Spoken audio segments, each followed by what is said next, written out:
The CLX line of CFMOTO has been a favorite here in MotoDeal ever since the Heritage Edition was introduced 2 years ago. Now, my personal favorite is the Sport Edition with the clip-ons and upgraded Brembo brakes, but it was just a matter of time until CFMOTO decided to put an ADV version of the CLX. And here it is. Let's find out more about it in this episode of Beyond the Ride.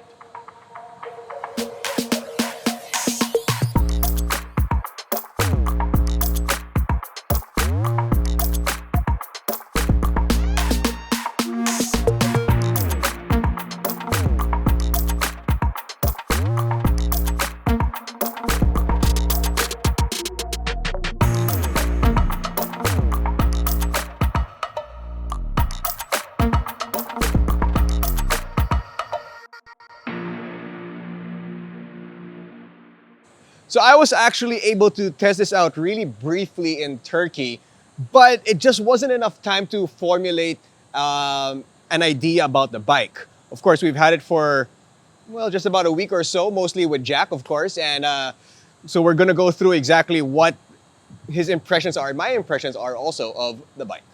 Now, this particular unit was actually used for not just Boss Ironman, but also with the FJ Enduro race. So you know it's been through hell and back. It's going to be interesting. So what exactly did CFMOTO do to make the CLX an ADV? Well, for starters, they raised the seat height by 30 millimeters. So right now, it's got a 830 millimeter seat height. I am 5'6" with a 764 millimeter inseam. And still not an issue whatsoever. Might actually feel like the shortest 830 millimeter seat height I'm actually sitting on. So of course the suspension does go down a little bit when you sit on the bike, but the rear has an adjustable preload and damping, so you can adjust it to your needs. Up front, you also get a 41 millimeter upside down fork. Both front and rear are by KYB. So what else did CFMOTO do to make this bike an ADV? Well, in the cockpit area, the handlebars are really high. It's not my preferred stance, but it's nice and comfy. Of course, the sport version has the clip-ons, which is around here, and then the standard one is just a little bit lower than this. This feels like it's excessively high, but I'm not gonna hate on it. So they also did add a windscreen right here, and this actually is not the most useful windscreen, to be honest with you. Well, it's not adjustable. And it doesn't really block that much wind off my face. And Jack said the same thing actually with when he's riding the bike, and he is taller than I am. So yeah, I guess it's really more for aesthetics than anything. Another thing that they added was the higher mudguard right there, kind of similar to that of the Desert Sled of Ducati. And of course the Pirelli tires. That's actually my personal favorite type of tires, the STRs. I have them on the Tenere 700. Nice for mostly on-road, but some off-road if you choose to, but it is mostly a road tire. Of course, the spoke wheels as well, an upgrade for the CLX ADV. And for it to be an ADV, you really do need to have spoke wheels, especially if you're gonna go off-road. Size of the tires are 18 up front and 17 for the rear.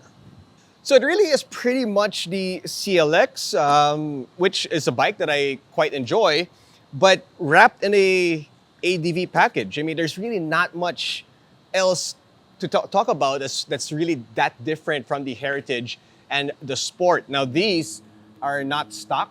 These have actually been installed in the bike. Like I said, it did go through Boss Ironman and the FJ event as well, so they did fit it with the auxiliary lights. All right, let's take a look at the dash that we have right here. It's the same one that you see on the other two CLXs that we've shot for MotoDeal. Gives you pretty much all the information that you want, pretty standard. And I think it actually works pretty well for the type of bike that it is. The engine is still the same as the two other CLXs, a 693cc liquid-cooled parallel twin. It punches out 69 horsepower and 60.9 Nm of torque, made it to a 6-speed with a slipper clutch. The brakes are J Juan's with a 300mm single disc up front and a 260mm single disc at the rear. The tank capacity remains the same, 13 liters, which is a little bit smaller than I would want for an ADV bike. Now, and after a trip around city traffic and up and down Marilake, the CLX Adventure achieved 14.5 kilometers per liter. Not so impressive. But we were a bit enthusiastic with the throttle. On the highway though, you can expect just about 20 kilometers per liter. Let's do a quick sound test before we go out for a ride.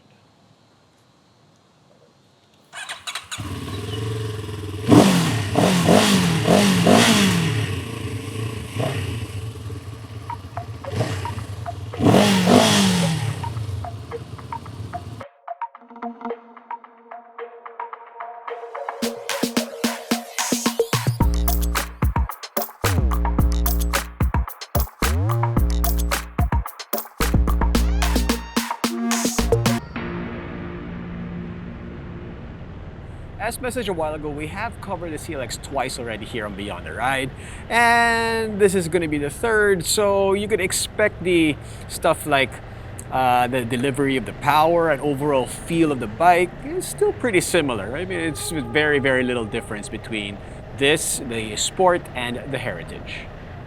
Now the motor is the same, so it has decent grunt up and down the rev range, whether you're opening her up on the highway or when you find yourself at low speed situations in the city or slight off-road trails. It won't leave you wanting more. Now speaking of off-road, I think I did mention it a while ago that it does seem like the clearance is quite low and there is no protection for the exhaust system. So that's if I was gonna buy this bike, it's probably something I would add right away. I'd add a guard for the bottom part of the bike because it's kind of too exposed to make this thing a full-on ADV. The brakes, well, the front brakes work really, really well. The rear, I have to say that I don't even know if it works. To be honest with you, I just don't feel it. I'm like pretty much stepping on the rear brake full on, and I barely feel a bite. I do remember that the Sport and the Heritage also didn't have great rear brakes, but remember this bike has been through hell and back in Boss Ironman and of course the FJ event as well. So I do remember the brakes of the Heritage to be not too great, the rear brake. I mean, the front is okay, the rear is not great. The Sport was a little bit different because the brakes of the Sport were upgraded to Brembos. So I do remember that one being a little bit better, but this one, the rear brake, I don't feel it. I don't feel it at all. And that's kind of strange because, ADVs, that's actually kind of when you use the rear brake more when you're off-road or on the trail. That's actually really when I use the rear brake more than being on the road. On the road and slow speed maneuvers, that's typically when I use it going downhill. But for an ADV bike, I would expect brakes to be a little bit better than this. There is a lot of diving going on when you get on the brakes of the bike, and so you can't really expect this to be a carving the corners machine type of motorcycle. And the Sport can handle that very well. The Heritage actually does that pretty nicely as well. But here, the ADV version of the CLX, it's not something that I would use to carve out canyon roads or really push it into twisties.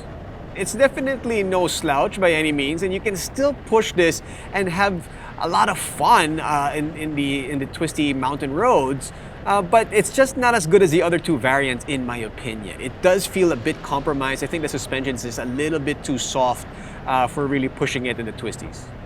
But with that said, the softer suspension makes for a very comfortable ride around the rough roads of Metro Manila and the rest of the NCR. The seat is nice and wide, and I never really find myself having to readjust my position when I'm sitting on the bike, whether it's for a longer ride or just overall riding the bike. I think the seat quality is actually pretty good.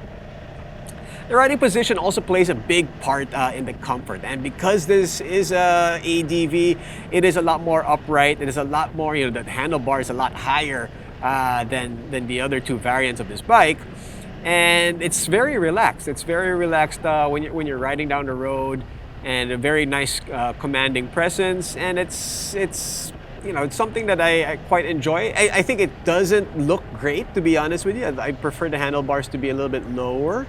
But I still think the comfort level of this bike is pretty good overall. And you do get extra leverage when you're turning since the bars are much wider and higher and closer to you. In turn, it does take away some stability at higher speeds since you do have a little bit more leverage. I do enjoy the front tire. I mean, I don't think this would have really worked well with 21-inch front tire, with some ADV-ish naked bikes out there kind of do. For example, of course, like the Tenere 700 has a 21-inch front tire. So this one, I think they did okay with this because I wouldn't really use this bike too much for off-road. It can handle it, but it would be more primarily on the road type of machine, if you ask me. Overall, it's kind of like it's sort of a give and take situation. It kind of tries to do everything, and for the right person, it might be the right formula. You will probably I know a lot of people out there who would like to go on nice long rides. Check, this bike can do it. I know there's people out there who would like to go on nice long rides and also the occasional off the beaten path light trails. I think this would be fine also. And it's a decent daily bike, if you ask me. A little bit of a gas guzzler. I mean, when you're talking about a 700cc machine, you don't expect it to really burn up as much fuel as this one does. But overall, it's a nice little package. It's a nice little ADV. The CL-X has been a favorite for pretty much all of us at MotoDeal. And I think this is going to be, one of the favorites as well. It doesn't do anything great, right? It's not the best at anything, but it's definitely not the worst in anything as well. And it's something that's a nice, package right there in the medium for all the intermediate riders out there. And really the best thing about this, to be honest with you, is the value for money that CFMOTO does, is well known for. And let's discuss that when we head back to the office.